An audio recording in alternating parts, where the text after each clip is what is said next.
வணக்கம் and welcome to the show மஞ்சள் வேல் மாலை. காலையில இருந்து ஈவினிங் வரைக்கும் ரொம்பவே பிஸியா போயிட்டு இருக்க நம்ம லைஃப்ல ஈவினிங்க்கு மேலேயாச்சும் கொஞ்சம் ஸ்ட்ரெஸ் ஃப்ரீயா ரிலாக்ஸிங்கா ஏதாவது ஒரு ஷோ இருந்தா பெட்டரா இருக்கும் அப்படின்னு ஃபீல் பண்றீங்களா? எஸ், அதுக்கான ஷோ தான் நம்மளோட மஞ்சள் வேல் மாலை ஷோ. வாங்க டைரக்டா ஷோக்குள்ள போயிடலாம்.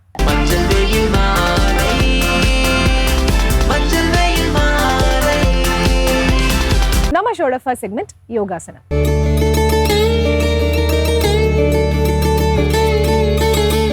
இன்னைக்கு பாத்தீங்க அப்படின்னா நோயற்ற வாழ்வும் குறையற்ற செல்வம் அப்படிங்கிற ஒரு பழமொழியை எல்லாருமே கேள்விப்பட்டிருப்பீங்க. ஆனா அந்த பழமொழிக்கு ஏற்ற மாதிரி இன்னைக்கு யாராலையும் வாழ முடியறது இல்லைங்க. எல்லாருக்குள்ளேயும் நோய் அப்படிங்கிற ஒரு விஷயம் நிறையவே நம்ம பார்த்துட்டு இருக்கோம். இந்த நோய்கள்ல இருந்து எப்படி விடுபடுறது, எப்படி நம்ம வந்து ஆக்டிவா ஹெல்தியா இருக்கிறது அப்படிங்கிறதுக்கு ஒரு நல்ல தீர்வு என்ன அப்படின்னு பாத்தீங்கன்னா யோகாசனம் தான். ஸோ அந்த யோகாசனத்தை எப்படி இவங்க சொல்லி தராங்க, என்னென்ன பெனிஃபிட்ஸ்லாம் இருக்குன்னு சொல்றாங்கன்னு பாருங்க. அனைவருக்கும் வணக்கம். இன்றைய யோகா பகுதியிலும் பார்க்கக்கூடியது வந்து இடுப்பு பகுதி வந்து நெகிழ்வு தன்மைக்காக வந்து நம்ம இதெல்லாம் வந்து செஞ்சுட்டு இருக்கோம். பகுதி 2 இதுல வந்து மார்ஜாரி ஆசனம், அதுல இருக்கிற சில வேறுபாடுகள்லாம் வந்து பார்க்க போறோம். எப்படி பண்றதுன்னு பார்க்கலாம் வாங்க. பயிற்சி 1 மார்ஜாரி ஆசனத்துல இருந்து நம்மளோட கொஞ்சம் வேறுபாடுகள்லாம் வந்து பார்க்க போறோம். அதாவது மார்ஜாரி ஆசனால ஒரு கால் மட்டும் எடுத்து திருப்பிட்டு அப்படியே வந்து வைக்க போறோம். செய்யும் போது உங்களுக்கு தெரியும், ஒரு பக்கம் மட்டும் ஒரு 5லேருந்து ஒரு 6 முறை இல்லை 10 முறை கூட செஞ்சுக்கலாம். அதுக்கப்புறம் ரிலாக்ஸ் பண்ணிட்டு மறுபடியும் வந்து வலது பக்கம் வந்து செய்ய போறோம். தனித்தனியா ஒவ்வொரு காலுக்குமே வந்து நம்ம தனித்தனியா செய்ய போறோம். வஜ்ராசனத்துல இருந்து ஒரு ஆழ்ந்த மூச்சு உள்ள இழுத்து வெளியிடலாம்.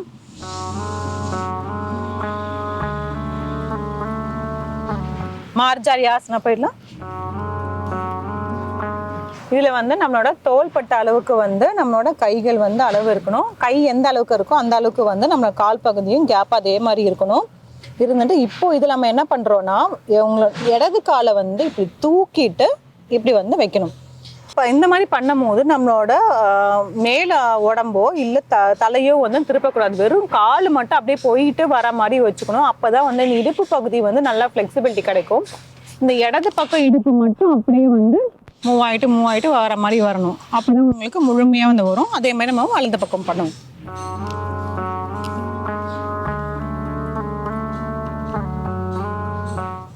ஒன் 2 3 4 5 6 தளர்த்திக்கலாம். அப்படியே வந்து நம்ம வலது பக்கம் வந்து பண்ணிடலாம். 1 2 3 4 5 6 ஆழ்ந்த மூச்சு உள்ள இழுத்து வெளியே விடலாம்.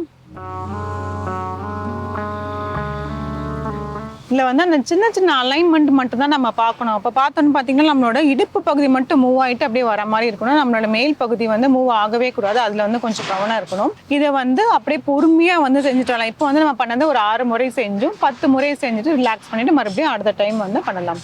இப்போ பயிற்சி 2க்கு போயிடலாம். பயிற்சி 2லுமே வந்து மார்ஜாரி ஆசனால இருந்து தான் நம்ம வந்து பண்ண போறோம். ஆனால் 2 காலுமே சேர்த்து வச்சு பண்ண போறோம். இது கொஞ்சம் லைட்டா டஃப்பா இருக்க மாதிரி இருக்கும். பட் ஆனா நீங்க முயற்சி செஞ்சோம்னா வந்துடும். மறுபடியும் மார்ஜாரி ஆசனா. இந்த மார்ஜாரி ஆசனால இதுல பண்ணும் போது, இந்த பயிற்சி செய்யும் போது 2 முட்டியும் சேர்ந்து வச்சுக்கணும். பயிற்சி 1ல பண்ணும் போது நம்ம கை அளவு எப்படி இருந்துச்சோ அந்த அளவுக்கு நம்ம காலோட அளவு வந்து தள்ளி வச்சிருப்போம். இதுல 2 முட்டியுமே வந்து சேர்த்து வச்சிருக்கணும். இதுல இப்ப முட்டி இப்படி தூக்கிட்டு இடது பக்கம் அப்படி திருப்பி அப்படியே நடுவுல வந்துட்டு வலது பக்கம் வந்து திருப்ப போறோம். அப்புறம் அப்படியே கீழே இடுப்பு பகுதி மட்டும் இடது பக்கம் வலது பக்கம் அப்படியே பண்ணிட்டே வரும்போது பார்த்தீங்கன்னா எக்ஸ்ட்ரா சதை இல்லாமல் உங்களுக்கு நல்லாவே கம்மியாகும். அது இல்லாமல் அந்த ஹிப் ஃப்ளெக்சிபிலிட்டி அப்படின்னு வந்து நம்ம சொல்லுவோம், அது வந்து உங்களுக்கு நல்லாவே வந்துடும். உடல் வந்து நல்லாவே வந்து தளர்வு அடைஞ்சிடும்.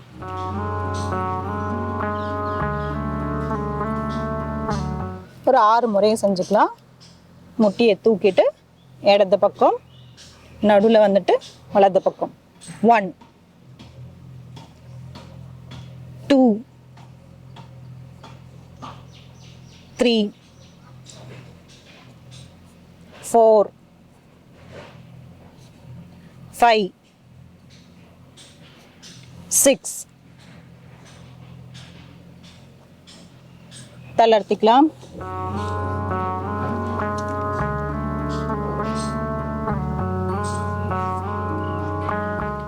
ஆழ்ந்த மூச்சு உள்ளிழுத்து வெளிவிடலாம்.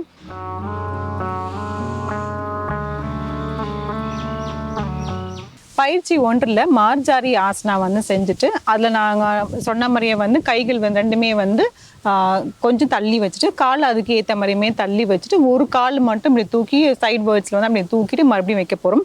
அதே மாதிரி வலது பக்கமாக வந்து செய்ய போகிறோம். ஒரு பக்கமுமே வந்து ஒரு 10 முறையை செஞ்சுட்டு வலது பக்கமாக வந்து ஒரு 10 முறையை செஞ்சுட்டு இது மாதிரி ஒரு 3 செட்டு வந்து அந்த மாதிரி செஞ்சுக்கலாம். அந்த மாதிரி செய்யும் போது பார்த்தீங்கன்னா நம்மளோட இடுப்பு பகுதி வந்து நல்லாவே விரிவடைஞ்சிரும், நல்லா வந்து தளர்வு அடைஞ்சிரும். ஸோ இப்போ அடுத்த ஆசனா வந்தெல்லாம் பண்ணுறதுக்கு வந்து நமக்கு ரொம்பவே வந்து சுலபமாக இருக்கும். அதே மாதிரி பயிற்சி 2ல் வந்து பார்த்தோம்னா 2 முட்டியுமே சேர்த்து வச்சுட்டு இடது பக்கம் வந்துட்டு மறுபடியும் சென்டரில் வந்துட்டு அதுக்கப்புறம் வலது பக்கம் வந்து போவோம். இந்த மாதிரி வந்து தொடர்ந்து செஞ்சுட்டே இருக்கும். இந்த பயிற்சி 2 செய்யும் போது மட்டும் கொஞ்சம் கவனம் தேவை. ஏன்னா வந்து கால் வந்து கொஞ்சம் வழுக்கிற மாதிரி இருக்கும். ஏன்னா நம்ம டோஸில் மட்டும்தான் இருப்போம், அதனால வழுக்கிற மாதிரி இருக்கும். அதனால பொறுமையாக வந்து இடது பக்கம் நடுவில் அப்புறம் வலது பக்கம் ஒவ்வொரு சைடாக செஞ்சுட்டு வந்தோம்னா கரெக்டாக இருக்கும். சில பேர் செய்யும் போது இடது பக்கம் வலது பக்கம் சேர்த்து அப்படியே செஞ்சுட்டே வரும்போது இடுப்பில் வந்து கொஞ்சம் சுளுக்கு பிடிக்கிற மாதிரி ஆகிடும். ஸோ அதனால நிறுத்தி நிதானமாக இடது பக்கம் போனோன்னா ஒரு 2 செகண்ட், நடுவில் வந்தோன்னா ஒரு 2 செகண்ட், வலது பக்கம் போனோன்னா ஒரு 2 செகண்ட், இந்த மாதிரி செஞ்சுட்டு வந்தோம்னா ரொம்பவே வந்து சுலபமாக இருக்கும். இந்த பயிற்சியில் அமைஞ்சு செஞ்சு பாருங்கள். மீண்டும் அடுத்த பகுதியில் சந்திக்கலாம்.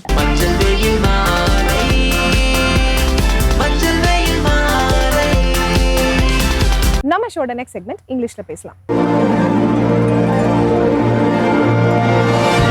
இங்கிலீஷ்ல பேசணும் அப்படிங்கிற ஒரு கனவு எல்லாருக்குள்ளயும் நிச்சயமா இருக்குங்க. ஆனா அதை எப்படி கத்துக்கிறது, யாரை அப்ரோச் பண்றதுன்னு தெரியாம முடிச்சுட்டு இருப்போம். நம்மளோட இந்த செக்மெண்ட்ல ரொம்பவே பிகினர்ஸ்க்கு ஈஸியா இங்கிலீஷ் சொல்லி கொடுக்குறாங்க. என்ன சொல்லி கொடுக்குறாங்க அப்படிங்கறத பாருங்க. ஹலோ ஃப்ரெண்ட்ஸ், இன்னைக்கு நம்ம இங்கிலீஷ்ல பேசலாங்கிற நிகழ்ச்சியில புதுசா என்னெல்லாம் பார்க்க போறோம், ஏற்கனவே என்னெல்லாம் பார்த்துட்டு இருக்கோம் அப்படிங்கிற ஒரு சின்ன நினைவூட்டலோட நம்ம கிளாஸை ஸ்டார்ட் பண்ணிடலாம். புதுசா நம்ம என்னெல்லாம் பார்த்துட்டு இருக்கோம் அப்படிங்கும் போது டென்சஸ், காலங்கள் இல்லையா? ஸோ இந்த காலங்கள் வரும்போது அந்த காலங்கள்ல எப்படியெல்லாம் சொல்லலாம் அப்படிங்கிறது, நிகழ்காலம், எதிர்காலம், இறந்த காலம், இந்த மாதிரி 3 விஷயங்கள்லாம் சொல்லலாம். அதையுமே நம்ம என்ன பண்ணலாம்னா நமக்கு சப்ஜெக்ட்டுக்கு ஏற்ற மாதிரி, வேர்ப் ஃபார்ம்ஸ்க்கு ஏற்ற மாதிரி, ஃபார்ம்ஸை வந்து நெகட்டிவ், பாசிட்டிவ், அதே மாதிரி இன்ட்ரோகேட்டிவ்ஸ் இந்த மாதிரி சொல்லிட்டு வர்றது. ஸோ நம்ம எக்ஸ்க்ளூசிவாக எதை பார்க்குறோம், டென்சஸ்லேயும் ஃபியூச்சர் பர்ஃபெக்ட் டென்ஸ் அப்படிங்கிற ஒரு விஷயத்தை எக்ஸ்க்ளூசிவாக பார்த்துட்ருக்கோம் இல்லையா? ஸோ அதில் வந்து நம்ம பாசிட்டிவ் சென்டென்ஸ் எப்படி சொல்லலாம், நெகட்டிவ் சென்டென்ஸ் எப்படி சொல்லலாம், இன்ட்ரோகேட்டிவ் சென்டென்ஸ் எப்படி சொல்லலாங்கிறது தான். ஸோ அதில் நம்ம ஹைலைட்டடான ரோல் யார், ஆக்ஷன் வேர்ப்ஸ் தான். ஆக்ஷன்ஸ் தான் என்ன பண்ண போகுது, நமக்கு எப்படி பெர்ஃபார்ம் பண்ண போகுது அப்படிங்கிறது தான், which is based on positive negative அப்படிங்கிறது தான். ஸோ அப்படி இருக்கும் போது இன்றைக்கான ஆக்ஷன் வேர்ப் என்ன, இன்றைக்கான ரூல் என்ன, அந்த சென்டென்ஸை எப்படி எழுதலாம்னு சொல்லி தருவாங்க. ஸோ நம்ம பார்த்துட்டு இருக்கிறது ஃபியூச்சர் பர்ஃபெக்ட் டென்ஸ்.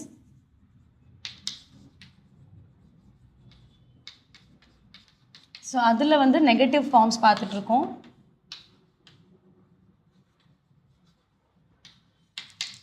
ஸோ இப்போ வந்து வேர்ப் ஃபார்ம் என்ன எடுக்கிறாங்க அப்படின்னா V1, V2, V3, அதாவது present,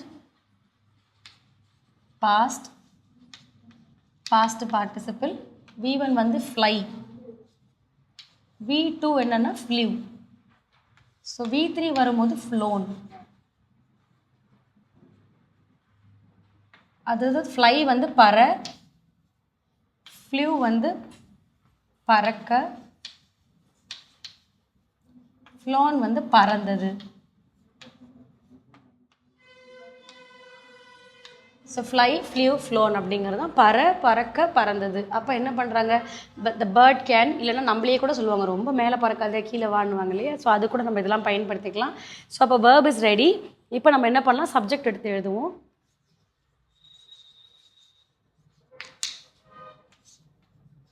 I, he, you, he, she, they, it. So இது சப்ஜெக்ட் ரோலில் வரும். ஸோ சப்ஜெக்ட் ரோலில் இது வந்ததுக்கப்புறம் தென் ரூல் எடுத்து எழுத போகிறோம். என்ன ரூல் அப்படின்னா ஃபியூச்சர் பர்ஃபெக்ட் இல்லையா? ஸோ அதுக்கு என்ன ரூலோ அதுதான். ஸோ அப்படி வரும்போது நம்ம என்ன பண்ணுறோம், subject plus will or shawl plus என்ன பண்ணுறோம், நெகட்டிவ் ஃபார்ம்ஸ் இல்லையா? அப்போ வில் ஆர் ஷால்னும் போது not plus have, and then verb form வரும்போது V3. So V3 indicates past participle. அப்போ நமக்கு என்ன ஆயிடுச்சு, ரூல் ரெடி ஆயிடுச்சு. இப்போ rule ready, verb ready, subject ready. இப்போ என்ன பண்ண போகிறோம், சென்டென்ஸை ஃப்ரேம் பண்ண போகிறோம் இல்லையா? எக்ஸாம்பிள், we shall இந்த வில் அண்ட் ஷெல்லுங்கிறது நம்ம எது வேணால் எடுத்துக்கலாம், ரெண்டுமே ஒரே மீனிங் தான். ஸோ நீங்கள் எது உங்களுக்கு ப்ராம்ப்டிங்காக இருக்குமோ உங்களுக்கு ஏற்ற மாதிரி நீங்கள் எடுத்துக்கலாம். ஐதர் வில் ஆர் ஷெல் நீங்கள் யூஸ் பண்ணணும், அவ்வளோதான். So we shall not have, V3 வந்து flown. We shall not have flown. என்ன பண்ணுறாங்க அவங்க வந்து என்ன பண்ணல, பறக்க விடலை. எதை பறக்க விடலை? We shall not have flown the kite. So அவங்க காத்தாடியை வந்து பறக்க விடலை அப்படிங்கிறது தான். கைட்டுங்கிறது காத்தாடி இல்லையா? ஸோ அப்போ அதை எழுதலாம். நாங்கள் என்ன பண்ணலை, கைட்டு.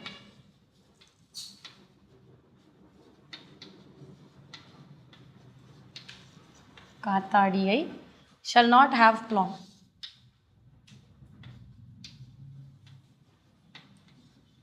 பறக்க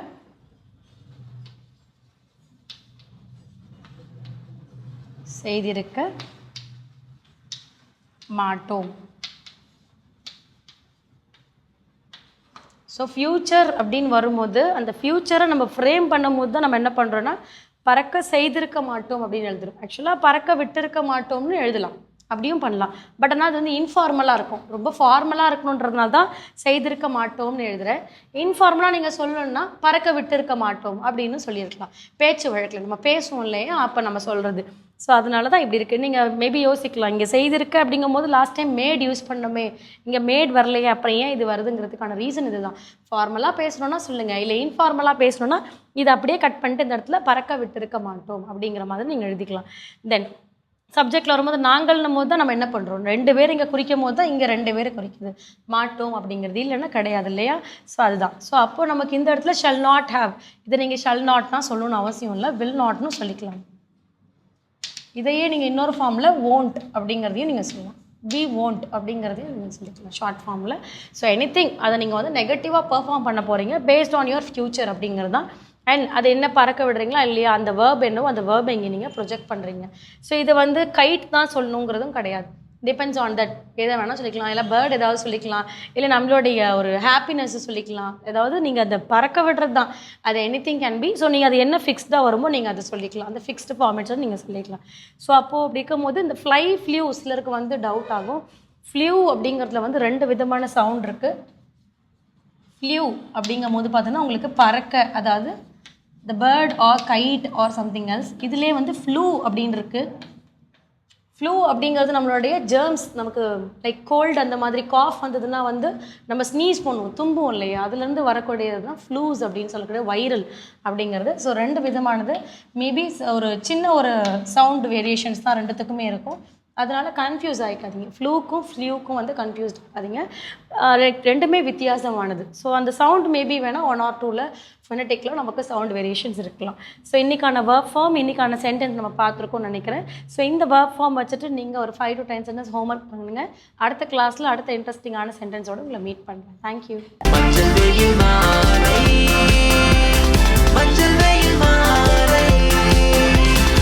நம்ம ஷோட நெக்ஸ்ட் செக்மெண்ட் தெரிந்து கொள்வோம்.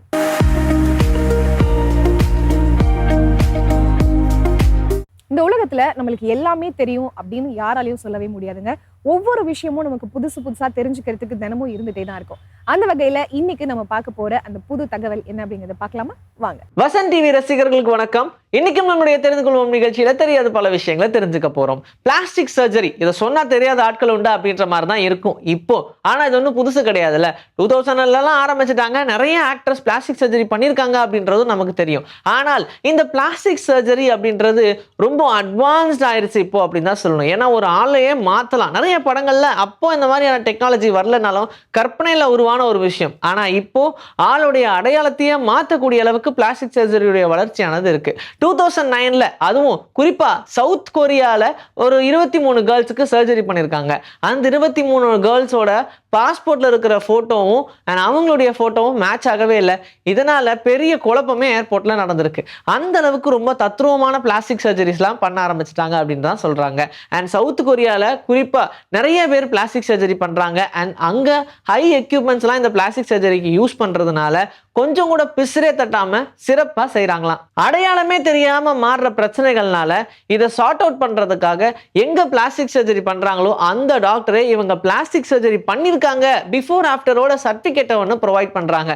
அதை வச்சுதான் அவங்களுடைய இமிகிரேஷன் தான் கம்ப்ளீட் பண்றாங்கன்னு சொல்றாங்க.